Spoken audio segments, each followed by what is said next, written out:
జై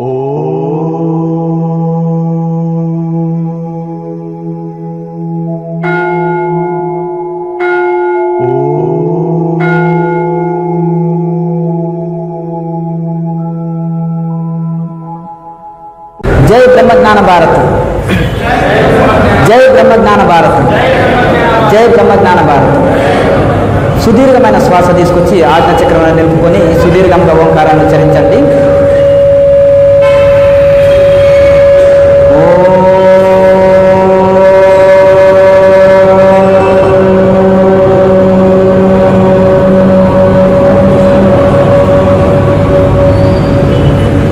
విశ్వవ్యాపకమైన భగవంతుడికి మరియు విశ్వగురు పరంపరకి మరియు క్రియాయోగ గురు పరంపరకి సాష్టాంగ ప్రణమిల్లుతూ, మీ అందరి హృదయంలో ఉన్న చైతన్య రూపంలో ఉన్న పరమాత్మకి ప్రణమిల్లుతూ మనం 4 మాటలు చెప్పుకొని నేరుగా సాధన ప్రారంభించుదాము. ఇప్పుడు శ్రీ మహావతార క్రియాయోగ ఉచిత క్రియాయోగ ధ్యాన సమ్మేళనము 9వ తరగతి మన ఏలూరు పట్టణంలో జరుపుకోవడము మాకు ఆనందాన్ని కలిగిస్తుంది. అయితే ఈ గతంలో మేము భారతదేశము మొత్తము సంచరించి ఎన్నో క్రియాయోగ క్లాసులు పెట్టడం జరిగింది. ఇప్పుడు తిరిగి కాలమాన పరిస్థితిలో అంటే మళ్ళీ మనము గోవిందాయపల్లి ఆశ్రమంలో కూడా నెల క్లాసులు పెట్టడం జరిగింది. తిరిగి హైదరాబాద్లో క్లాసులు పెట్టడం జరిగింది. తిరిగి మనము అన్ని జిల్లాలుగా ఈ యొక్క G50 ప్రోగ్రామ్స్ పెడుతూ వస్తున్నాము. అయితే ఇప్పుడు కాలమాన పరిస్థితిలో ప్రజల్లో సరైన ఆరోగ్యం లేదు, ప్రజలకు ఆరోగ్యం క్షీణిస్తుంది, కుటుంబ సంబంధాలు సరిగా లేవు, మానవ సంబంధాలు సరిగా లేవు, అలాగే ఆహారపు అలవాట్లు సరిగా లేవు. అలాగే ఇప్పుడు సైబర్ క్రైమ్ నేరాలు పెరిగిపోయినాయి. స్వచ్ఛమైన గాలి లేదు, స్వచ్ఛమైన నీరు లేదు, స్వచ్ఛమైన వాతావరణం లేదు, స్వచ్ఛమైన అసలు మనుషులు కూడా మొత్తము ఈ యొక్క కలుషితం అయిపోయినాయి. ప్రకృతి ఒకటే కాకుండా ఇక మనసులు కూడా కలుషితం అయిపోయినాయి. కనుక మరి ఇప్పుడు మనము ఈ క్రియాయోగ ధ్యానం వలన మనము చక్కగా ఆరోగ్యాన్ని చక్కబరుచుకోవచ్చు, మనసుని చక్కబరుచుకోవచ్చు. మనము దైవంలో మనసును లీనం చేసి బ్రహ్మజ్ఞానం పొంది సంపూర్ణ ఆరోగ్యము శాంతితో జీవిస్తూ అంత్యంలో ముక్తి పొందవచ్చు. అయితే అన్ని సమస్యలకు ఒకటే కారణం, మనిషికి బ్రహ్మజ్ఞానం లేనందువలన నువ్వు వేరు నేను వేరు అని దుఃఖిస్తున్నాం. ఆ బ్రహ్మజ్ఞానంతో సంపూర్ణ శాంతి ఆనందం కలుగుతుంది. పూర్వకాలంలో అసలు ఈ యొక్క G50 ప్రోగ్రామ్స్ అంటే ఏమిటి? ఈ G50 ప్రోగ్రామ్స్ మనము ఈ యొక్క బ్రహ్మజ్ఞాన భారత స్థాపన మన లక్ష్యంగా పనిచేస్తున్నాం. అంటే మరి భారతదేశం ఇప్పుడు బ్రహ్మజ్ఞానంతో లేదా అని మీరు అనవచ్చు. అయితే పూర్వం ఋషి కాలంలో మనకు స్కూల్లో కాలేజీలో సబ్జెక్టులు ఏముండేటిది? వేదాలు, ఉపనిషత్తులు, రామాయణ, భారత, భాగవత, ఇతిహాస పురాణాలు ఉండేది. దాంతో విద్యార్థులకి ఎంతో జ్ఞానం వచ్చేది. ఇప్పుడు సబ్జెక్టులు ఏముంది? జ్ఞానాన్ని ఇచ్చే సబ్జెక్టులు ఏమి లేవు. కనుక మనము సపరేట్గా మనము ఈ యొక్క శాస్త్రాన్ని చదువుకోవాలి, సాధనలు చేయాలి. అయితే పూర్వం ఋషికాలంలో బ్రహ్మజ్ఞానంతో నిండి ఉంది. కానీ ఇప్పుడు కాలమాన పరిస్థితిలో ఈ కాన్వెంట్ స్కూల్లో వచ్చినాయి, పిల్లలకి సబ్జెక్టులు చేంజ్ అయిపోయినవి.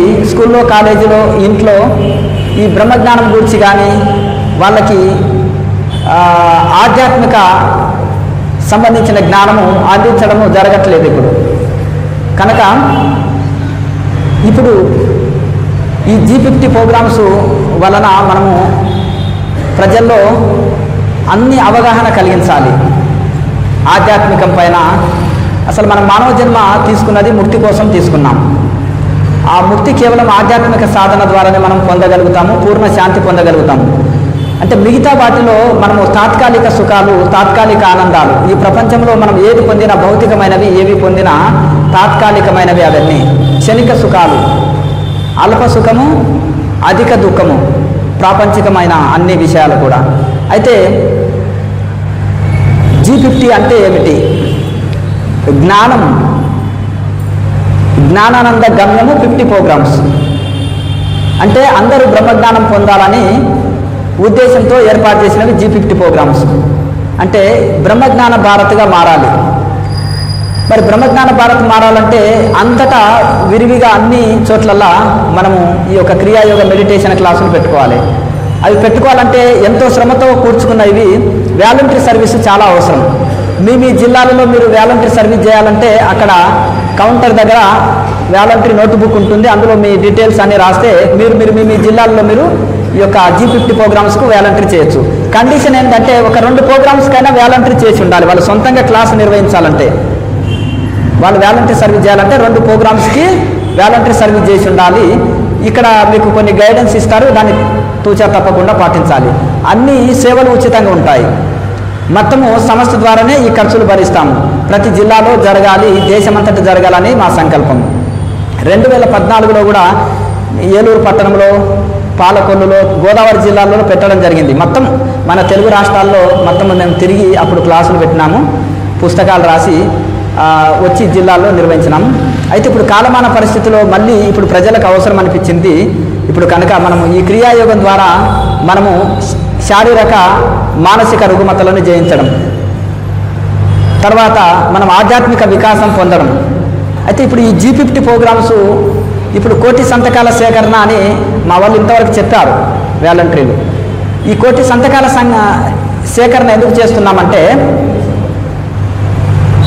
ఈ యొక్క విద్యార్థులకి క్రియాయోగాన్ని పాఠ్యాంశాలుగా పెట్టాలి. పాఠ్యాంశాలుగా పెట్టినప్పుడు ఏమవుతుందంటే వాళ్ళకి చిన్నప్పటి నుంచే వాళ్ళకి ఆధ్యాత్మికం అందుతుంది. వాళ్ళకు కొన్ని సందేహాలు వస్తాయి. సైన్స్లో, మ్యాథమెటిక్స్లో, సోషల్లో వచ్చినాయి అనుకోండి, టీచర్స్ క్లియర్ చేస్తారు. కానీ ఆధ్యాత్మికంలో వచ్చే సందేహాలు స్కూల్లో, కాలేజీలో, ఇంట్లో ఎక్కడ సందేహాలు తీరట్లేదు. అందుకనే వాళ్ళు నాస్తికులుగా మారుతున్నారు. వాళ్ళకి చిన్నప్పుడే ఆ సందేహాలు తొలగిస్తే వాళ్ళలో ఆధ్యాత్మిక భావజాలము పెంపొందుతుంది. వాళ్ళు ఆధ్యాత్మికంగా కూడా ముందుకు ఎదుగుతారు. సందేహాలు వచ్చినానుకో ముందుకు వెళ్ళలేరు. కనుక మీరు ఈ యొక్క వాళ్ళకి ఈ యొక్క క్రియాయోగం సబ్జెక్టుగా ఉంటే దానికి సంబంధించిన ఆధ్యాత్మికము స్పిరిచువల్ టీచర్ ఉంటారు. అన్ని సందేహాలు తొలగించి వాళ్ళని ఇప్పుడు ఈ సబ్జెక్టులు చదివి వాళ్ళ బుర్ర ఈటెక్కుతుంది. దీనివలన మనము ఈ క్రియాయోగ మెడిటేషన్ చేసి వాళ్ళు ఏది పుస్తకం చదివినా వాళ్ళ మైండ్లో ఫీడ్ అయిపోతుంది, మెమరీ పవర్ పెరుగుతుంది. ఇప్పుడు వివేకానంద స్వామి ఒక 5 నిమిషాల్లో చదివి 1000 పేజీల పుస్తకాన్ని ఎలా చెప్పగలిగారు? అట్టి మెమరీ పవర్ ఎట్లొచ్చింది వారికి? యోగం చేశాడు ఆయన. అందుకని రాజయోగ మెడిటేషన్ అంటారు. అదేదో కొత్తది కాదు. రాజయోగం అంటే ప్రాణాయామని, రాజయోగం అనే ఒక పేరు ఉంటుంది. అన్ని యోగాల్లో రాజు లాంటిది కనుక ప్రాణాయామతోటి మనసు కంట్రోల్ అవుతుంది కాబట్టి దాన్ని రాజయోగం అంటారు. ప్రాణాయామకు మరొక పేరు రాజయోగం. కనుక ఆ యొక్క యోగాభ్యాసము, ధ్యానాభ్యాసం ఉన్నది కాబట్టి కనుక వారికి అట్టి మెమరీ పవర్ పెరిగింది. అలాగే విద్యార్థుల్లో కూడా ఇప్పుడు చాలామంది కాన్సల్టేషన్ తక్కువ అయిపోయింది, మెమరీ పవర్ తక్కువ ఉంటుంది. ఆ విద్యార్థులకు ఏకాగ్రత పెంపొందడం వలన వాళ్ళకి మంచి ర్యాంకులు సంపాదించుకుంటారు. అలాగే వాళ్ళు ఆధ్యాత్మికంగా ఎదుగుతారు. చక్కటి ఆరోగ్య స్థితి, చక్కటి అంటారు strength is life, weakness is death అంటారు వివేకానంద స్వామి. మరి ఎట్లా స్ట్రెంగ్త్ అంటే ఏంటిది? మనము శరీర బలం అనుకుంటాం. ఒక బాడీ బిల్డర్ ఉన్నారు, అతను ఒక చేయితోటి ఒక పంచి ఇచ్చాడనుకోండి, ఒక కంపౌండ్ గోడ కూడా పడిపోతుంది. అంటే అంత దృఢమైన శరీరము కలిగి ఉన్నారు. కానీ ప్రపంచము ఛాంపియను ఒక బాడీ బిల్డరు కుషించి చనిపోయారు. ఏంటి సమస్య అంటే మానసిక సమస్యనంట. శరీరం ఎంత దృఢం ఉందంటే ఆయన ఒక కిక్ ఇచ్చాడనుకోండి, ఒక కంపౌండ్ గోడ కూడా పడిపోతుంది. అంత దృఢమైన శరీరము, కానీ మానసికంగా వీక్గా ఉన్నాడని తెలుస్తుంది. మరి ఎందుకు? అతనికి ఈ యొక్క మెడిటేషన్ కానీ ఆధ్యాత్మికం కానీ టచ్ లేదు, పరిచయం లేనందువలన అతని మైండ్ అంత వీక్గా అయిపోయింది. కనుక పూర్వకాలంలో ఒక బక్కచిక్కిన శరీరం కలిగిన ఒక ఋషి గట్టిగా గాలి వస్తే శరీరం కొట్టుకొని పోతుందనే అంత కనిపించే ఆ ఋషికి ఎంత సంకల్పం అంటే వివేకానందుడు అంటారు, పర్వతమా తొలుగు నేను వస్తున్నానంటే ఆ పర్వతము తొలుగుతుంది. ఆనాడు వేదవ్యాసులు యమునా నదిని కోరినప్పుడు 2 పాయలుగా చీరిపోయింది చూడండి. అట్లా అంత సంకల్పము. మరి మనకు మనోబలమే లేదు, ఆత్మబలం ఎట్లకెళ్ళి వస్తుంది చెప్పండి. ఇప్పుడు ఋషులు గొప్ప గొప్ప కార్యాలు చేసిపోయినారు. ఒక వివేకానందుడు, ఆనాడు ఏ రవాణా సౌకర్యం లేదు, ఏ టెలిఫోన్లు లేవు ఆ కాలంలో. మరి ఆ కాలంలో ప్రపంచ దేశాలు ఆధ్యాత్మికము వ్యాప్తి చేశాడు. 9 సంవత్సరాల్లోనే 1000 మంది 1,00,000 మంది చేయలేని కార్యం ఒక్కరు చేశారు. అందులో ఎట్లా సాధ్యమైంది చెప్పండి? ఏ సౌకర్యాలు లేని కాలంలో వాళ్ళకి ఆత్మబలము, సంకల్ప బలము. కనుక మరి మనము చిన్న సంసారాన్ని కూడా చక్కబెట్టుకోలేకపోతున్నాం. ఇంట్లో 4 ఉంటారు అనుకోండి, ఆ 4కి జవాబుదారుగా ఉండలేకపోతున్నాం. ఆ 4 కలిసి ఒకరినొకరు అర్థం చేసుకోలేకపోతున్నారు. 4 ఇంట్లో కంట్రోల్ చేయలేకపోతున్నాం మనం. మరి దేశమంతా ఎట్లా కంట్రోల్ చేయగలిగినారు వాళ్ళు చెప్పండి? వాళ్ళ ఆజ్ఞలో ఎందుకు అంతమంది విని వాళ్ళ జీవితాలని మార్చుకోగలిగినారు? మొదలు మనం ఆచరణలో పెట్టాలి. ఏదైనా కానీ మనం ఆచరణలో పెట్టినప్పుడు అది కూడా వెంటనే వినరు. మళ్ళీ మెల్లమెల్లగా అది ఆచరణలో వాళ్ళు తీసుకుంటారు. కనుక ప్రతిదైనా ఆచరణ అన్నమాట. కనుక మనము ప్రతిది కూడా ఈ యొక్క యోగం ద్వారా మనము అసాధ్యాలు సుసాధ్యాలు అవుతాయి. ఇప్పుడు ఏమో హనుమంతుడు పర్వతం ఎత్తాడంటే ఏమి బూస్ట్ తాగా లేకపోతే కోకోకోలా తాగా చెప్పండి? యోగ బలము, సంకల్ప బలము. కనుక మనము ఈ యొక్క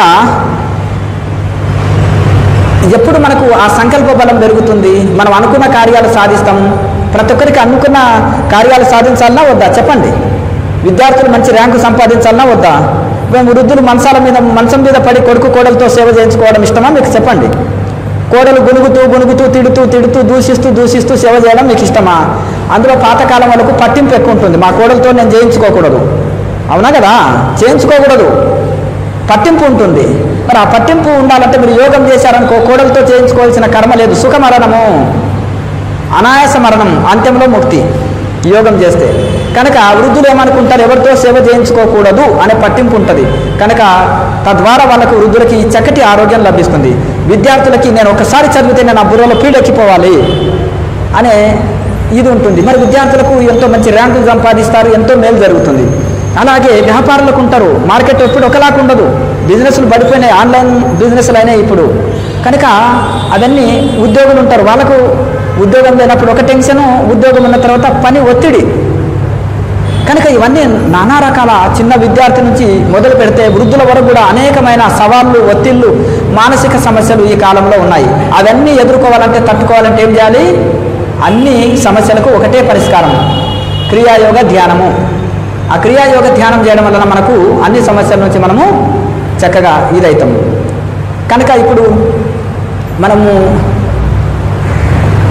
కొన్ని నియమాలు లేని మనము ఒక నియమం పెట్టుకోకపోతే మనము జీవితంలో అభివృద్ధి ఉండదు.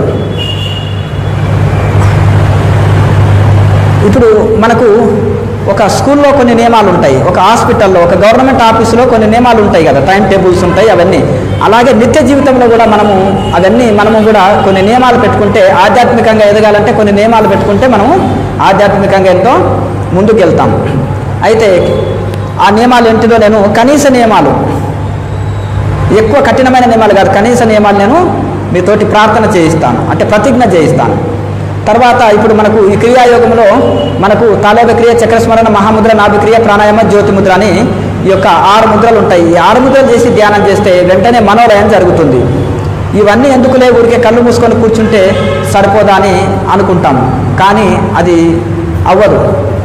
ఇప్పుడు మీరు వంట చేయమని అమ్మగారికి చెప్పారనుకోండి, కూరగాయలు తీసుకొచ్చి అక్కడ పెట్టి వంట చేయండి అన్నారనుకోండి, ఏదో మీరు ఇంటి దగ్గర లేరు, బయట ఏదో టూర్ వెళ్ళారు, ఎక్కడో అడవిలో క్యాంపు చేసినాము అంటే ఏంటండి స్టవ్ ఎక్కడ ఉంది అంటారు.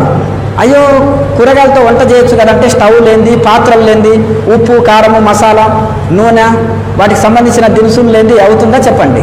ఊరికే కూరగాయలు కవర్లో తీసుకొచ్చిన కూర చేసి పెట్టండి, బియ్యం తీసుకొచ్చినా ఇది వంట చేసి పెట్టండి అంటే ఏం చేతులు మండమంటారా అంటారు కదా. అలా అది సాధ్యపడదు. అంటే ఒక వంట చేయాలంటేనే ఇంత సామాగ్రి కావాలి, ఒక బియ్యము ఒక కూరగాయలు పట్టుకొస్తే సరిపోదు. అలాగే ఎట్లా ఏ విధంగా సామాగ్రి అవసరమో ఇక్కడ కూడా ఊరికే కళ్ళు మూసుకుంటే సరిపోదు, దానికి ఒక ప్రాసెస్ ఉంటుంది. మరి కృష్ణ పరమాత్మ 6వ అధ్యాయంలో ఆ ప్రాసెస్ అంతా తెలియజెప్పారు. అసలు యోగం అంటే ఏంటిది, ధ్యానం అంటే ఏంటిది, అది ఎలా చేయాలి, ఎట్లా కూర్చోవాలి, ఏ ఆసనంలో కూర్చోవాలి, ఆసనం ఎంత ఎత్తులో వేసుకోవాలి, ఎక్కడ మనసు నిలపాలి, మనసు బయటికి పరిగెత్తుతుంది, దాన్ని ఎట్లా మళ్ళీ అంతర్ముఖం చేసుకోవాలి అనేది మొత్తం వివరించారు. కనుక శాస్త్రాలు ఉపనిషత్తుల సారమే భగవద్గీతలో చెప్పడం జరిగింది. పతంజలి సూత్రాలు కూడా ఉపనిషత్తుల సారమే కనుక మనకు సూత్రప్రాయంగా అందించారు. కనుక మనకు ప్రతిదానికి ఒక ప్రాసెస్ ఉంటుంది, ఒక సైంటిఫిక్ యోగం. అంటే ఈ ఫ్యాన్ ఇలా ఎదుగు తిరుగుతుంది, ఇలా ఎదుగు తిరగట్లేదు, ఫ్యాన్ కూడా ఒక సూత్రం మీద నడుస్తుంది, ఫ్లైట్ ఒక సూత్రం మీద నడుస్తుంది. ఏ ఆధారం లేకుండా ఆకాశంలో ఫ్లైట్ ఎట్లా వెళ్తుంది, దానికి ఒక సూత్రం ఉంది. సైన్స్లో ప్రతిదీ ఒక సూత్రం మీద నడుస్తుంది. ఎలక్ట్రానిక్ పరికరాలు కానీ సైన్స్లో ప్రతి వస్తువు కానీ ఒక సూత్రం ప్రకారంగా ఉంటుంది, ఒక ఫార్ములా ఉంటుంది ప్రతిదానికి. కనుక అది లేకపోతే సైన్స్ లేదు. కనుక అలాగే మనకి ఆధ్యాత్మికంలో కూడా ఒక ఫార్ములా ఉంటుంది, ఒక సూత్రం ఉంటుంది, ఆ సూత్రం మీద నడుస్తుంది. సమస్త దుఃఖాలు పోవాలంటే బ్రహ్మజ్ఞానం కలగాలని చెప్పుకున్నాం. బ్రహ్మజ్ఞానం అంటే ఏంటిది? ఇక్కడ బ్రహ్మజ్ఞాన భారత్ అనుకున్నాం. అసలు బ్రహ్మజ్ఞానం అంటే ఏంటిది? నాకు భగవద్గీత అంతా వచ్చండి, నాకు బ్రహ్మజ్ఞానం వచ్చినట్ట, నాకు భాగవతం అంతా నేను కంఠస్థమై శ్లోకాలన్నీ చెప్పగలుగుతాను, నేను అన్ని శాస్త్రాలు రామాయణ భారత భాగవత వేదాసు పురాణాసు అన్నీ నాకు కంఠస్థం వస్తుంది, చాలా ప్రవచనాలు నేను ఇవ్వగలుగుతాను, ఏకధాటిగా ఒక సంవత్సరము చెప్పిన మాట చెప్పకుండా నేను చెప్పగలుగుతాను అంటే అటు వాళ్ళని పండితులు అనొచ్చు, అవధానులు అనొచ్చు, వాళ్ళకి ఒక మంచి గోల్డ్ మెడల్ ఇవ్వచ్చు, మంచి పండితుడని సత్కరించుకోవచ్చు. వాళ్ళని ఏమంటారు? శాస్త్రజ్ఞానులు అంటారు. కనుక తపస్విభ్యోధికో యోగి జ్ఞానిభ్యోపి మతోధిక కర్మాభ్యచ్చాధికో యోగి తస్మాత్ యోగి భవార్జున. అంటే యోగి అందరికంటే శ్రేష్ఠుడు అని కృష్ణ పరమాత్మ ఎందుకు చెప్పారంటే తపస్సు చేసే వాళ్ళకంటే గొప్ప. అంటే ఏ తపస్సులు? ఊరికే ఉపవాసం ఉండి కడుపు మార్చుకుంటూ కూర్చుంటారు కదా, అప్పుడు దైవం మీద మనసు ఉండదు. పేషెంట్ లాగా బెడ్ మీద ఉంటారు. సంవత్సరం పేషెంట్ మీద బెడ్ ఉంటే తపస్సు చేసినట్ట? కోమాలో ఉన్నవారు తపస్సు చేసినట్ట? చెప్పండి. నిద్రలో ఉన్న వాళ్ళు సమాధిలో ఉన్నట్ట? చెప్పండి. మనం కూర్చొని నిద్రపోయినాం అనుకోండి, సమాధిలో ఉన్నట్ట? మరి అట్లాగే కోమాలో ఉన్నవారు సమాధిలో ఉన్నట్ట, నిద్రలో ఉన్నవారు సమాధిలో ఉన్నట్ట కాదు. కనుక తపస్విభ్యోధికో యోగి అంటే కడుపును మార్చుకొని తినకుండా ఉపవాసాలు ఉంటే పేషెంట్కి ఏం తినబుద్ధి కాదు, నాకేం చూడబుద్ధి అవ్వట్లేదు, ఏ రుచికరమైందన్న నాలుక చేదు ఉంటుంది, అలాగే రుచి ఉండదు, అరుచి ఉంటుంది, నాకేది ఇష్టం లేదు అంటారు. అంతవల్ల ఉపవాసం అంటారా? దాన్ని ఉపవాసం అంటారా, ఫాస్టింగ్ అంటారా, లేకపోతే తపస్సు అంటారా? అనరు. దేని మీద ఇష్టం ఉండదు, ఊరికే బెడ్ మీద పడి ఉంటాడు. కనుక కేవలం కడుపు మార్చుకొని చేసే తపస్సు కాదు. అక్కడ దైవం మీద మనసు ఉండదు, దేని మీద మనసు ఉండదు. అలాగే జ్ఞానిభ్యోపి మతోధిక అంటే శాస్త్రాలు సమస్తము చదివిన శాస్త్ర పండితుడు కూడా హనుమంతుడికి సూర్య భగవానుడి దగ్గర హనుమంతుడు మొత్తం సమస్త విద్యలు నేర్చుకున్నాడు. మొదటి గురువు సూర్య భగవానుడు. కానీ శ్రీరామచంద్రుల వారి దగ్గరికి వచ్చిన తర్వాత ఆయన సుఖ దుఃఖాలు బ్యాలెన్స్ చేయలేకపోతున్నాడు, లాభ నష్టాలు బ్యాలెన్స్ చేయలేకపోతున్నాడు, ఆత్మజ్ఞానం కలగలేదు. కనుక శ్రీరామచంద్రుల వారు రామాయణం పూర్తి అయిన తర్వాత తిరిగి ఆయనకు ఉపదేశం చేసి ఈ యొక్క సాధనను బోధించిన తర్వాత రామాంజనేయ సంవాదం అనే గ్రంథం ఉంటుంది. వారికి క్రియాయోగ ఉపదేశం చేస్తారు, అష్టాంగ యోగాన్ని ఉపదేశం చేస్తారు. సీతమ్మ వారు తారక మంత్రాన్ని ఉపదేశం చేస్తుంది హనుమంతుడికి. అట్లా ఈ రకంగా ఈ విధంగా చేసిన తర్వాత ఆయన సాధనలు చేసిన తర్వాతనే బ్రహ్మజ్ఞానం పొంది సుఖ దుఃఖాలు బ్యాలెన్స్ చేస్తాడు. ఉపనిషత్తులో కూడా ఒక కథ వస్తుంది. నారదుల వారు సమస్త శాస్త్రాలు చదివి గురువు దగ్గరికి వెళ్తాడు, సనక సనందనుల దగ్గరికి. ఈయనలో అహంకారం వచ్చేసింది, నాకు అన్ని శాస్త్రాలు వచ్చాను, నీకు ఎన్ని విద్యలు వచ్చా అంటే అన్నీ చెప్పేస్తారు. చెప్పేసిన తర్వాత అయినప్పటికీ కూడా ఇన్ని శాస్త్రాలు వచ్చి నేను సుఖంగా లేను, నాకు మనశ్శాంతి లేదు, నేను సుఖ దుఃఖాలని బ్యాలెన్స్ చేయలేకపోతున్నాను. ఈ సమానంగా బ్రహ్మజ్ఞానులకు సమదృష్టి ఉంది అంటారు, ఆ సమదృష్టిలో నేను ఎప్పుడు ఉండగలుగుతాను చెప్పండి మహాత్మా అంటే, ఆ శాస్త్రాలన్నీ పక్కన పెట్టండి అని ఈ కన్నునే ఆత్మగా ధ్యానించండి, చెవుని ఆత్మగా ధ్యానించండి అంటే, ఓహో చెవు తీసినా ఉన్నా కన్ను తీసినా ఉన్నా నేను ఎలా ఆత్మనవుతానని మళ్ళీ గురువుని ప్రశ్న వేసి తెలుసుకొని చివరికి పరిశోధన చేసి ఆత్మస్వరూపంలో నిలిచిన తర్వాత చక్కగా వారు ఆత్మజ్ఞానం పొందిన తర్వాత సమస్త దుఃఖాలు దూరమైనాయి. అసలు బ్రహ్మజ్ఞానం అంటే ఏంటిది ఇక్కడ అంటే, ఇక్కడ మనము రమణ మహర్షి విచారణ చెప్తారు. కనుక ఈ యొక్క బ్రహ్మజ్ఞానంతో ముక్తి లభిస్తుంది. సమస్త శాస్త్రాలు చెప్తున్నాయి బ్రహ్మజ్ఞానం అన్న ఆత్మజ్ఞానం అన్న ఒకటే. ఈ ఆత్మనే నేను, శరీరం నేను కాదు అనడమే ఆత్మజ్ఞానం. ఈ ప్రపంచమంతా బ్రహ్మమయం నిండి ఉంటుంది అనుకోవడమే అది బ్రహ్మజ్ఞానం. ఈ శరీరం నేను కాదు, ఆత్మనే నేను అని స్వయంగా అనుభవపూర్వకంగా తెలుసుకోవడమే ఆత్మజ్ఞానం.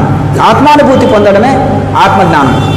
అంటే సమస్త శాస్త్రాలు వచ్చి కూడా మనము సుఖ దుఃఖాలని బ్యాలెన్స్ చేయలేము, మనము పూర్తి శాంతిగా ఉండలేము.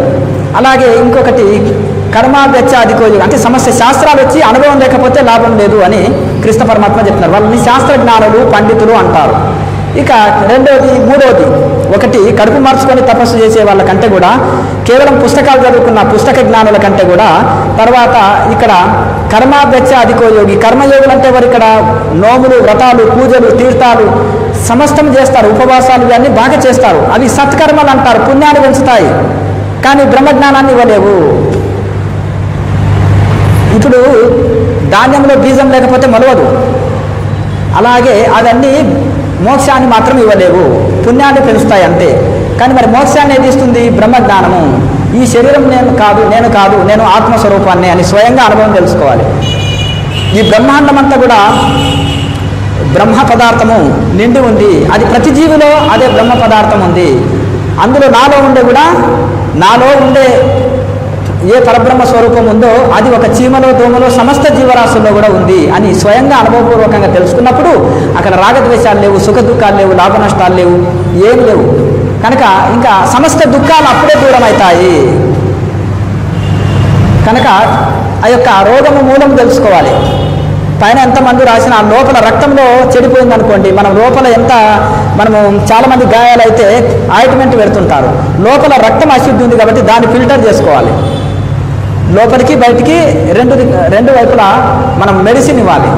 అలాగే ఇక్కడ మనకు దీనివలన మరి బ్రహ్మజ్ఞానం పొందుటకు ఒకటేంటిది, భగవంతుడి యందు సంపూర్ణ శరణాగతి ఉండాలి, సంపూర్ణ వైరాగ్యం ఉండాలి. వైరాగ్యం అంటే మనకు భగవంతుడు ఇష్టమైందనుకో ఇంకేది ఇష్టం ఉండదు. అట్లని మరి ఈ బాధ్యతలు నెరవేర్చాలంటే అంటనట్టుగా కుమ్మరి పురుగు బురదలో ఉండి బురదను అంటదు, 32 పళ్ళ మధ్యలో నాలుక ఉండి ఏ పంటి కింద పడినా నలిగిపోతుంది, ఉపాయంగా తిరుగుతుంది. అలాగే మనం కూడా ఈ ప్రపంచంలో, సమాజంలో, కుటుంబంలో ఉన్నప్పటికీ కూడా అంటనట్టుగా జీవించాలి. ఆ యోగం అనే ఉపాయం వస్తుంది. యోగ కర్మసు కౌశలం.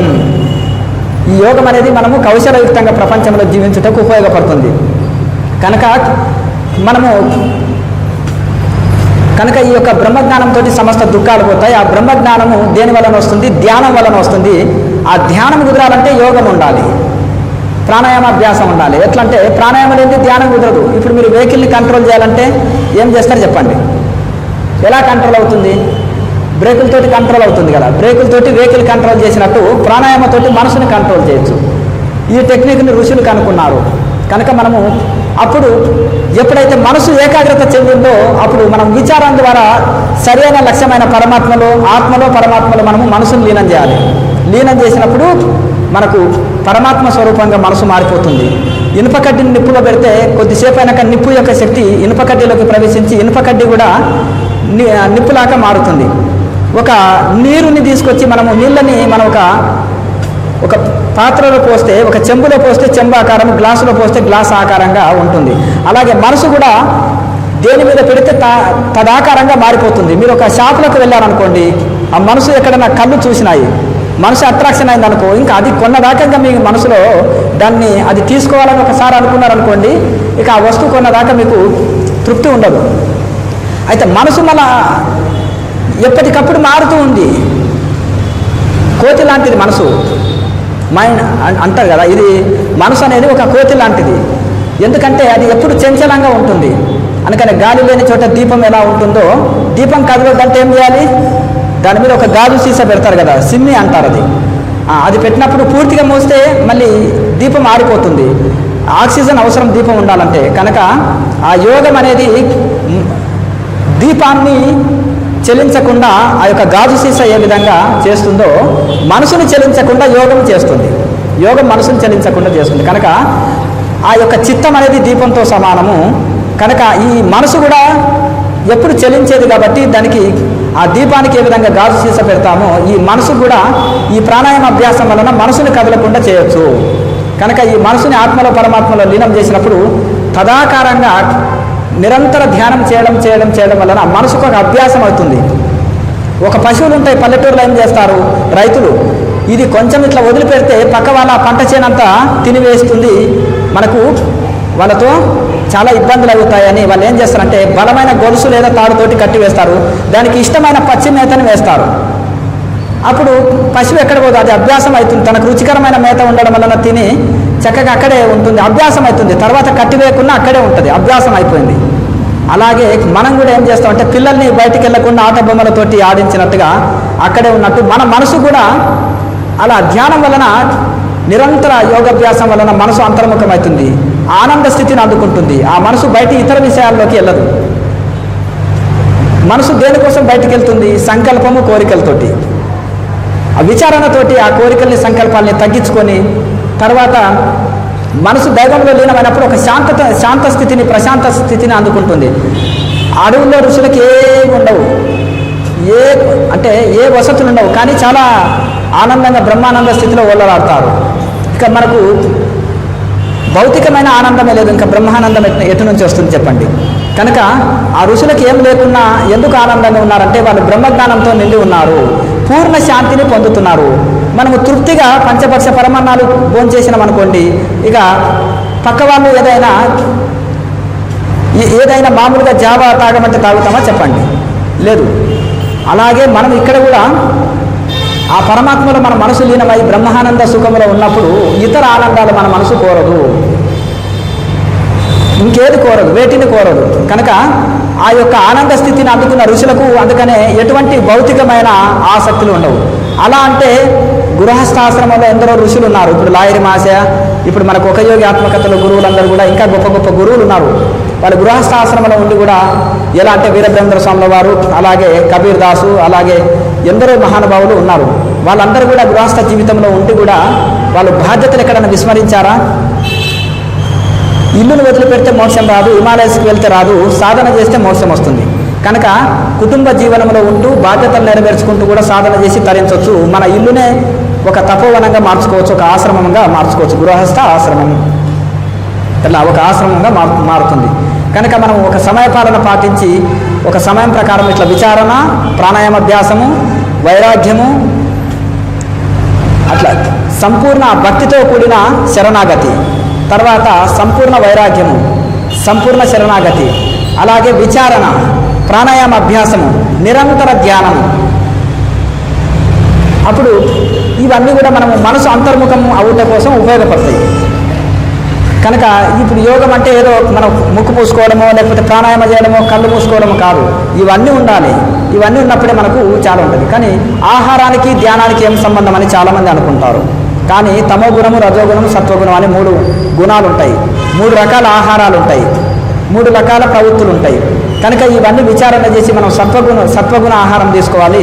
మన జీకేఎంసీ ఛానల్ని సబ్స్క్రైబ్ చేసుకోండి. అందులో ఇవన్నీ కూడా ప్లేలిస్టులో ఆహార నియమాలు, పద్ధతులు, సాధనలు, సాధనలో వచ్చే సందేహాలు, ఏ ఆహారం తీసుకోవాలి, ఎలా దినచర్య పాటించాలి, ఎలా మనకు చిన్న చిన్న ఆరోగ్య సమస్యలు ఉంటే హెల్త్ టిప్స్, ఇవన్నీ కూడా అందులో చెప్పడం జరుగుతుంది. చిన్న చిన్న చిట్కాలు చెప్పడం జరుగుతుంది. అలాగే ఎన్నో విషయాలు ఆధ్యాత్మికంలో జట్టు మనము అందులో తెలుసుకొని మీ సందేహాలు తొలగించుకోండి. కనుక ఎప్పుడైతే శుద్ధాహారము, శాకాహారము, మితాహారం తీసుకున్నాం అనుకోండి, యోగానికి అనుకూలమైన శారీరక స్థితి అలాగే మానసిక స్థితి యోగానికి అనుకూలంగా మారుతుంది. కనుక అది తప్పకుండా తీసుకోవాలన్నమాట. పొట్టని సగం మనము 4 భాగాలు విభజిస్తే సగ భాగం ఆహారం తీసుకోవాలి, పావు భాగము నీరు తీసుకోవాలి, పావు భాగము గాలి కోసము ఖాళీగా ఉంచాలి. అలాగే ఇందులో కూడా మనము దీన్ని మితాహారం అంటారు. యోగానికి చాలా అనుకూలంగా ఉంటుంది.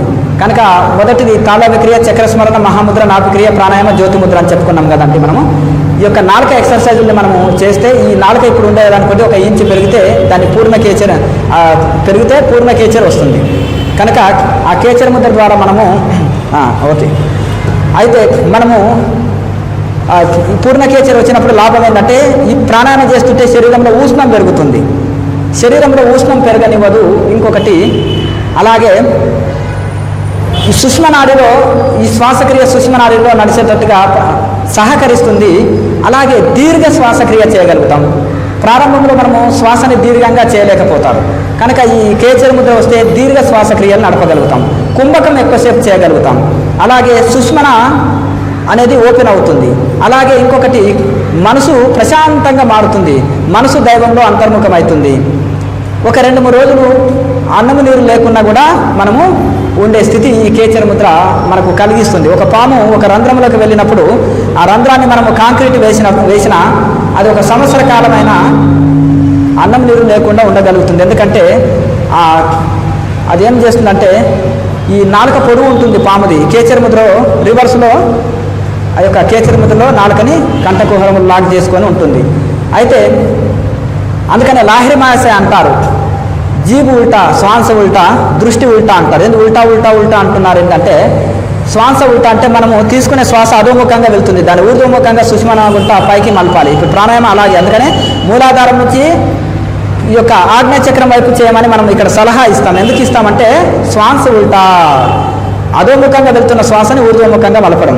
ఇంకొకటి జీబు ఉల్టా అంటారు. జీబు అంటే నాలుక. జీబు ఉల్టా అంటే మన నాలుక ఎట్లా ఉంటుంది? బయటకు ఉంటుంది.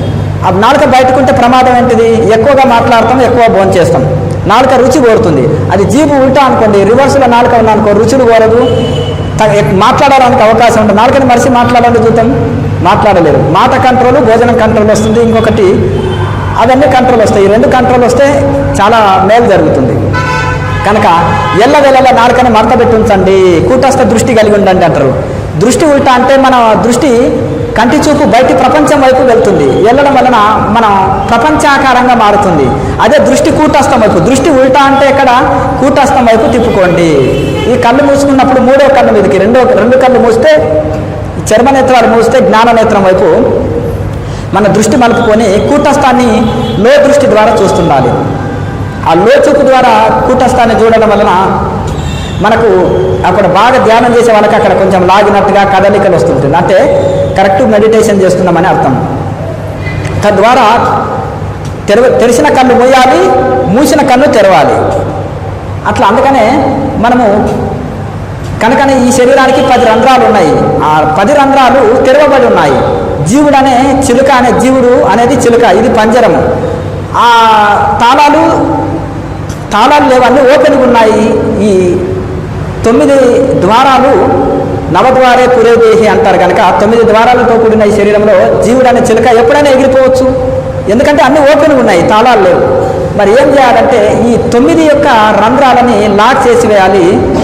అంటే తెరిచి ఉన్న ద్వారాలని మూసివేయాలి, మూసి ఉన్న ద్వారాన్ని తెరవాలి. మూసి ఉన్న ద్వారం అంటే ఏంటిది? దశమ ద్వారము, అది మూయబడి ఉంది. జీవుడు 7వ నెలలో మనకు ఈ యొక్క పిండంలోకి జీవుడు ప్రవేశించినప్పుడు ఆ యొక్క దశమ ద్వారం ఓపెన్ ఉంటుంది, అందులోకి వెళ్ళి వస్తాడు. తిరిగి వచ్చిపోయే దారి తెలుసుకో అంటారు. మా ఇల్లు ఇలా వచ్చినా ఇలా వెళ్తాను నాకు తెలుసు అంటారు. అలా కాకుండా మనము సత్యలోకం నుంచి వచ్చినాము, ఎక్కడి నుంచి? దశమ ద్వారం నుంచి. తిరిగి మళ్ళీ అదే ద్వారం ఉంటే వెళ్ళాలి. కొంత సాధన అంటే సాధనం చేయని వాళ్ళకి అపానవాయువు ఉంటా, లేదా కన్నో ముక్కో చెవులో ఏదో రకంగా ప్రాణవాయువు వెళ్ళిపోతుంది, జీవుడు వెళ్ళిపోతాడు. కానీ చక్కగా సాధనా బలం ఉన్న వాళ్ళకి దశమరంధ్రం ద్వారా సుష్మా నాడి ఉంటా, దశమరంధ్రం ద్వారా ఈ ప్రాణాన్ని మహాప్రాణంలో విలీనం చేసి దైవంలో విలీనం అయిపోయి మోసే స్థితిని అందుకుంటారు. కనుక దానికోసమే ఈ సాధన. అందుకనే ప్రయాణకాలే మనసా చెలేచ అని భగవద్గీతలో కృష్ణ పరమాత్మ చెప్పినప్పుడు యోగులు చక్కగా సిద్ధాసనంలో కూర్చొని చక్కగా ఈ యొక్క ప్రాణాన్ని మహాప్రాణంలో విలీనం చేస్తారు అని అంటారు. చక్కగా అంటే నా గ్రహచారము, నా కర్మ, నా యొక్క ఇది అని ఏడుస్తూ దేహం వదలరు. చక్కగా ఏ రోజు దేహం వదులుతున్నానో ముందుగానే తెలియచెప్పి చక్కగా పద్మాసనంలో కూర్చొని మరి చక్కగా వాళ్ళు ఆ పరమాత్మని, జీవాత్మని పరమాత్మలో లీనం చేసి ఈ విధంగా దేహం వదులుతారని కృష్ణ పరమాత్మ యోగి ఎలా దేహం వదులుతాడనేది కూడా ముందే చెప్పారు. అలాగే ఎలా ధ్యానం చేస్తారు, ఎలా తింటారు, ఎలా ఉంటారు అనేది కూడా యుక్తాహార విహారస్య యుక్త చేష్టసు కర్మసు యుక్త స్వప్నవబోధస్య యోగోభవ దుఃఖ అన్నారు. తిండి, మెలకువ, నిద్ర, పనులు అన్నీ మధ్యస్థంగా ఉంటారు. ఆ మధ్యస్థంగా ఉన్నప్పుడే మనకు సమస్త దుఃఖాలు దూరం చేసే యోగం మనకు అబ్బుతుంది. కనుక ఇవన్నీ కృష్ణ పరమాత్మ భగవద్గీతలో మనకు చెప్పెట్టారు. కనుక ఇక్కడ ఈ విధంగా మనకు ఈ యొక్క కుండల్ని యాక్టివేట్ చేయాలన్నా మహాముద్ర చక్కగా వేయండి. కూటస్థ చైతన్యాన్ని ఆత్మానుభూతి పొందాలన్నా, మన ఇష్టదైవ సాక్షాత్కారాన్ని పొందాలన్నా కానీ మనం ఏం చేయాలి? చాలామంది మధ్యలో కాల్స్ ఎక్కువ వస్తున్నాయి. ఇష్టదైవ సాక్షాత్కారం కోసం 41 రోజుల క్రియ అన్నారు. ఈ క్రియలో ఏం చేయాలంటే మన ఇష్టదైవ మంత్రాన్ని జపం చేసుకోవచ్చు. సింపుల్ అంతే. ఇంకా కనుక అలా ఆ విధంగా మనము కూటస్థ చైతన్యాన్ని జ్యోతిముద్ర చక్కగా ఎవరైతే వేస్తారో, కుంభకం చక్కగా చేస్తారో వాళ్ళకి ఇష్టదైవ దర్శనము లేదా కూటస్థ దర్శనము మన యొక్క ఆత్మ ప్రకాశాన్ని మనము అనుభూతి పొందుతాము. అర్జునుడు కృష్ణ పరమాత్మ విశ్వ విరాట్ స్వరూపాన్ని చూసినప్పుడు దివ్యమైన కాంతులు, దివ్యమైన లేపనములు, దివ్యమైన సుగంధాలు, దివ్యమైన కాంతులు ఇవన్నీ కూడా వెదజల్లుతున్నాయి మీ శరీరం నుంచి అని అర్జునుడు ఏ విధంగా అయితే కోటి సూర్యుల తేజాన్ని నేను దర్శిస్తున్నాను, ఆ కాంతిని నేను తట్టుకోలేకపోతున్నాను కృష్ణ అని ఏ విధంగా చెప్తారో ఆ విధంగా ప్రతి క్రియాయోగి కూడా ఇక్కడ సాధకుడు అర్జునుడు. కూటస్థ చైతన్యమే కృష్ణ పరమాత్మ. ఆ కూటస్థ చైతన్యం యొక్క కాంతుల్ని అనుభవంలోకి పొందుతుంటారు. కనుక ఎంతో అది ఎన్నడూ పొందని అనుభూతి, ఎన్నడూ అనుభవించని అనుభూతి, అది కొత్తగా ఉంటుంది. ఈ బయటి అనుభూతులు అయితే అందరికీ తెలుసు. రుచికరమైనది తినడము, రుచికరమైన అంటే మంచి సంగీతం వినడము, మంచి దృశ్యాలను చూసిన అనుభవాలు ఇవన్నీ ఉన్నాయి. కానీ భౌతికమైన శబ్ద స్పర్శ రూప రసగంధ ఈ అనుభవాలు అందరికీ ఉన్నాయి. కానీ ఇది శబ్ద స్పర్శ రూప రసగంధాలకు ఈ భౌతికమైన అనుభవాల కంటే కొత్త రకమైన అనుభవం ఇది చాలామంది బయట 4-5 PhDలు చేసిన వాళ్ళు కూడా ఉంటారు, చాలా మేధావులు ఉంటారు. కానీ ఆధ్యాత్మికంలోకి వచ్చే వరకు 1వ తరగతిలోనే ఉంటారు, ఏమీ ఎక్స్పీరియన్స్ ఉండదు. కనుక ఇది ఇన్నర్ PhD, ఇది ఇన్నర్ వరల్డ్.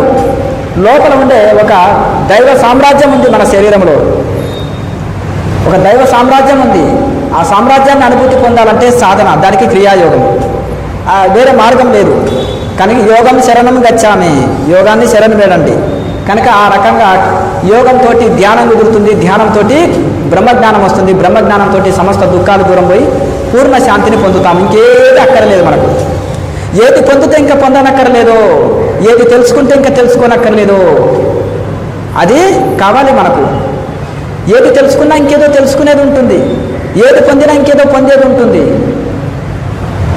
కనుక ఇంకా ఏది పొందితే ఇంకేది అక్కర్లేదు. ఇప్పుడు మనము బయట పొందేటివన్నీ కూడా టెంపరీ జాబ్స్, ఇవన్నీ. పర్మనెంట్ జాబ్ అంటే ఏంటిది చెప్పండి? మోక్షము. పర్మనెంట్ జాబు మోక్షము. అవి అక్కడ అన్నీ వేకెన్సీ ఉంటాయి, అన్ని ఖాళీలే.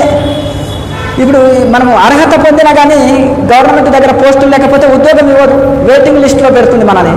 20 ఏళ్ళ వరకు వెయిటింగ్ లిస్ట్లో ఉన్నామనుకో, వయసు అయిపోతుంది, లోపల జాబ్కు అర్హత కోల్పోతాం. కానీ ఇక్కడ అట్లా లేదు. వృద్ధుల, చిన్నపిల్లల వయసుతో సంబంధం లేదు. ఎవరైతే యోగం చక్కగా చేస్తారో మోక్షమైన పోస్టు ఖాళీలు, అన్ని ఖాళీలే. పుష్పక విమానంలో 1,00,000 మంది కూర్చున్న ఒక సీటు ఖాళీ అన్నట్టుగా ఇక్కడ కూడా అన్ని ఖాళీలే ఉంటాయి.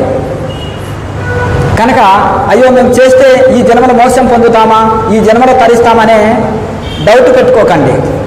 ఇందులో ఎలాంటి సందేహం పెట్టుకోకుండా విశ్వాసంతో చేయండి, తప్పకుండా తరిస్తాం. కనుక ఉదయం గంట, సాయంత్రం గంట సాధన కోసం కేటాయించండి. మిగతా 22 గంటలు మీ వ్యవహారాలకి కేటాయించండి. తర్వాత సెలవు దినాల్లో కాస్త పెంచుతుండండి సాధనని. తర్వాత మనము ఈ యొక్క ద్రవాహారం లాంటిది, జావ లాంటిది, పండ్లు కానీ, జ్యూసులు కానీ, పాలు కానీ, ఇటువంటి ద్రవాహారం లాంటిది తీసుకుంటే రోజంతా సాధన చేసుకోవచ్చు. 1 గంట సాధన, 1 గంట రెస్ట్, గంట సాధన, గంట రెస్ట్, ఇలా రోజంతా చేయొచ్చు సాధన. అలా మనకు అభ్యాసము అవుతుంది. అందులో మనం ఒక పట్టు సాధిస్తాం. ఒక్క రోజులో ఎవరు పర్ఫెక్ట్గా ఒక పనిలో పర్ఫెక్ట్ ఎవరు వంటలు పర్ఫెక్ట్ చేస్తారా అమ్మగారులు? చేయరు. ఎవరైనా యువకులు వెహికల్ నడపడం వస్తుందా ఒకే రోజులో పర్ఫెక్ట్గా? రాదు. సంగీతం ఒక రోజులో వస్తుందా? చెప్పండి. ఒక PG PhD చదవడానికి ఎంత సమయం పడుతుంది? అలాగే ఇంట్లో కూడా ఓర్పు అవసరము, సహనం అవసరము, పట్టుదల ఉండాలి. శరణాగతితో ఈ యోగాభ్యాసం చేస్తూ ఉంటే తప్పకుండా మనము ఇందులో పట్టు సాధిస్తాము. కనుక ఈ యొక్క తాళాదక్రియ ఎందుకు చేయాలి? ఈ నాలుక పొడుగు అవుతే పూర్ణకేచరి వస్తుంది. దానివలన పూర్ణకేచరి ద్వారా మనము ఎన్నో లాభాలు చెప్పుకున్నాం ఇప్పుడే. తర్వాత చక్రాల యాక్టివేట్ కోసము చక్ర స్మరణ చేస్తాము. ఆరోహణ రూపంలో, అవరోహణ రూపం. ఇది ముక్కులు వాటి చేసే ప్రాణాయామ కాదు.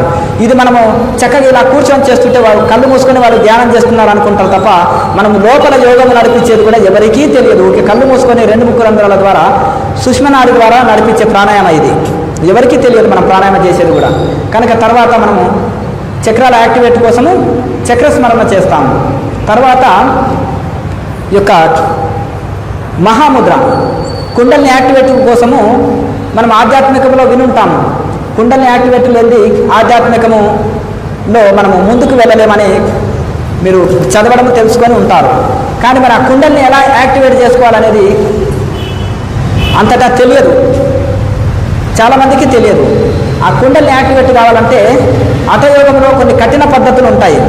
అవి సామాన్య జీవితం గడిపే వాళ్ళకు కొద్దిగా ఇబ్బందికరం.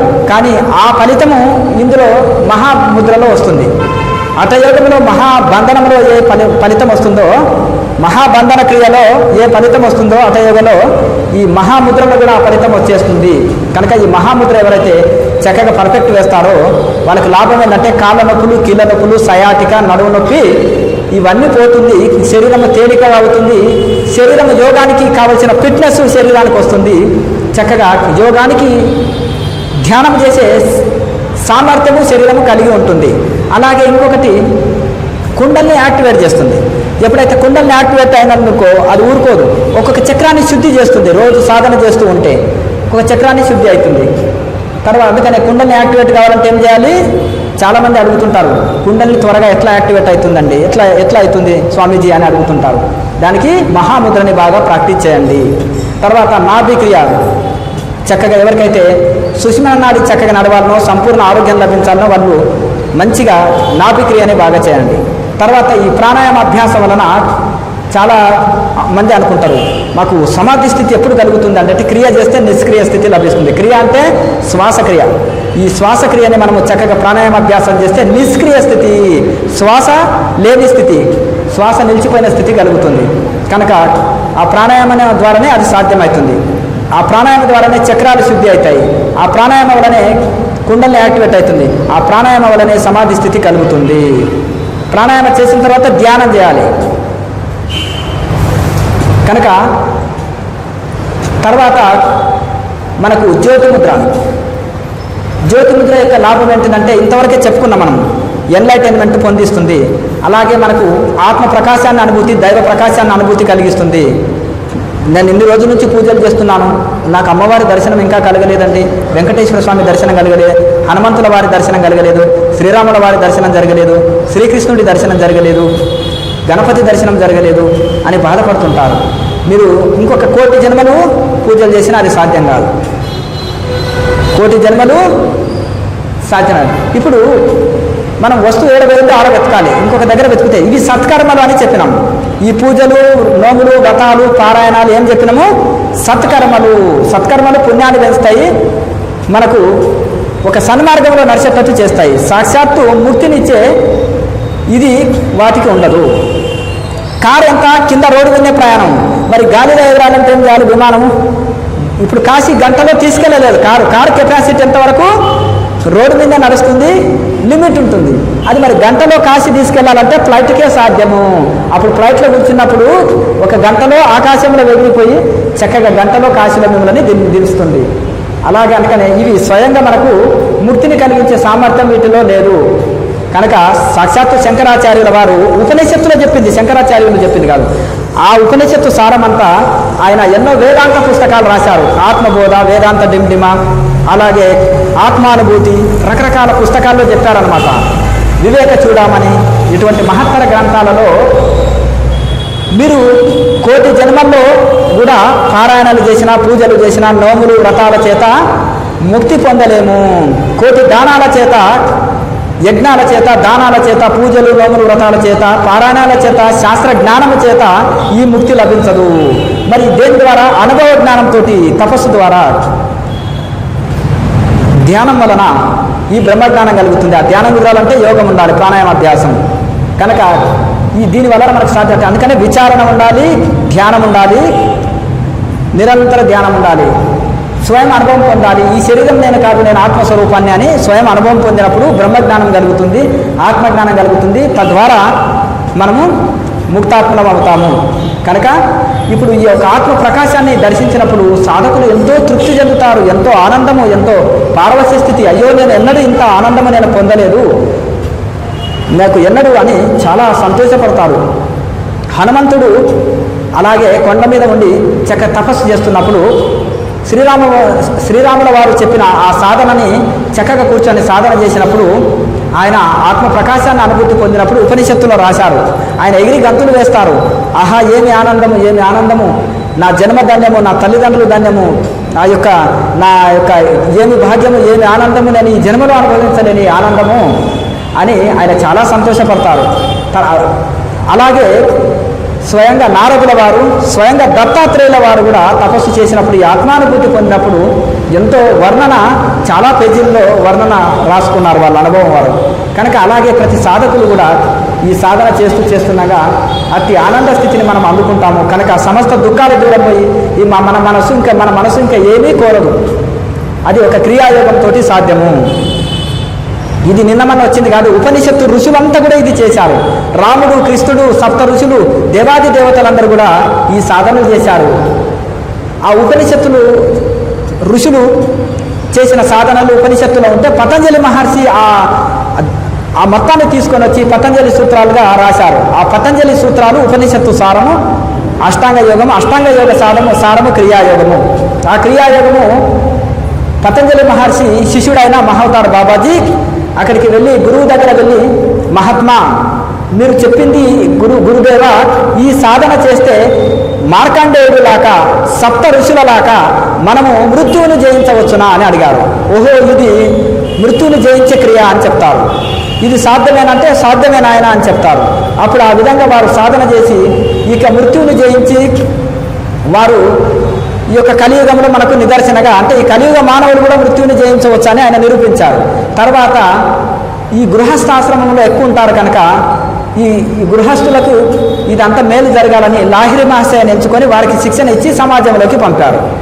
లాహిరి మహాశయ వారు కాశీలో ఉంటూ చక్కగా గృహస్థాశ్రమంలో ఉంటూ బాధ్యతలు నెరవేర్చుకుంటూ కూడా యోగాన్ని రాత్రిళ్ళు సాధన చేయడము, పగలు ఉద్యోగము చేస్తూ ఈ సాధనలో సిద్ధి పొంది అందరికీ మిగతా వారి శిష్యులైన ఎందరో ఆనాడు స్వాతంత్ర సమర యోధులు, ఎందరో లాయర్ మహాశయ శిష్యులు, అలాగే ఎందరో గృహస్థాశ్రమంలో ఉన్న శిష్యులకి ఇది బోధించి ఎంతో వారు అందరినీ కూడా నాలాగా నన్ను ఆదర్శం తీసుకొని మీరు ఈ సాధన చేసి పట్టణ జీవితము, ఫ్యామిలీ జీవితము, ఉద్యోగము, సంసారము, బాధ్యత నెరవేరుస్తూ కూడా ఒక ఋషులుగా మీరు ఇది కావచ్చని లాయర్ మహాశయ గారు వారి శిష్యులకి చక్కగా శిక్షణ ఇచ్చి ఇది చేశారు.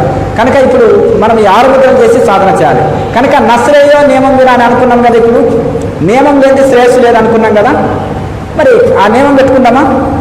యోగం సిద్ధించాలంటే కొన్ని నియమాలు పెట్టుకోవాలి. చక్కగా అందరూ కూడా కళ్ళు మూసుకొని చక్కగా చేతిని ముందుకు ఉంచండి. ఇలా ప్రతిజ్ఞ చేసుకుందాము. నేను ఈ రోజు నుంచి క్రియావానుగా మారుతున్నాను. నేను ఈ రోజు నుంచి త్రికరణ సిద్ధితో క్రియాయోగ ధ్యానం చేస్తాను. నేను ఈ క్షణం నుంచి మద్యానికి, మాంసానికి దూరంగా ఉంటాను. పూర్తి స్థాయి శాకాహారిగా మారుతున్నాను. నా సహధర్మ పత్నిని తప్ప తోటి స్త్రీలను సోదరిగా భావిస్తాను. నా సహధర్మపతిని తప్ప తోటి పురుషులను సోదరులుగా భావిస్తాను. అందరితో సోదర భావంతో ఉంటాను. నీతి నిజాయితీతో నా బాధ్యతలను నెరవేర్చడంతో పాటు వ్యక్తిగత బాధ్యతగా సమాజ సేవ చేస్తాను. తల్లిదండ్రులను ప్రత్యక్ష దైవాలుగా భావించి గౌరవిస్తాను మరియు వారికి సేవ చేస్తాను. నేను ఇవాళ నుంచి దైవ దూషణ మరియు గురు దూషణ చేయను. ఆధ్యాత్మికంగా బాధ్యతాయుతంతో ఉంటాను. పర్యావరణ పరిరక్షణ మరియు స్త్రీలను గౌరవించడం నా ప్రథమ బాధ్యతగా స్వీకరిస్తున్నాను. నేను ఈ క్షణం నుంచి నా మతాన్ని ఆచరిస్తూ మిగిలిన మతాలను మరియు సాంప్రదాయాలను గౌరవిస్తాను. కుల, వర్ణ, ప్రాంత, లింగ వివక్ష చూపకుండా నా దేశం పట్ల బాధ్యతాయుతంగా ఉంటూ భావితరాలకు ఆదర్శంగా ఉంటాను. భారతదేశం యొక్క గొప్పతనమును మరియు G50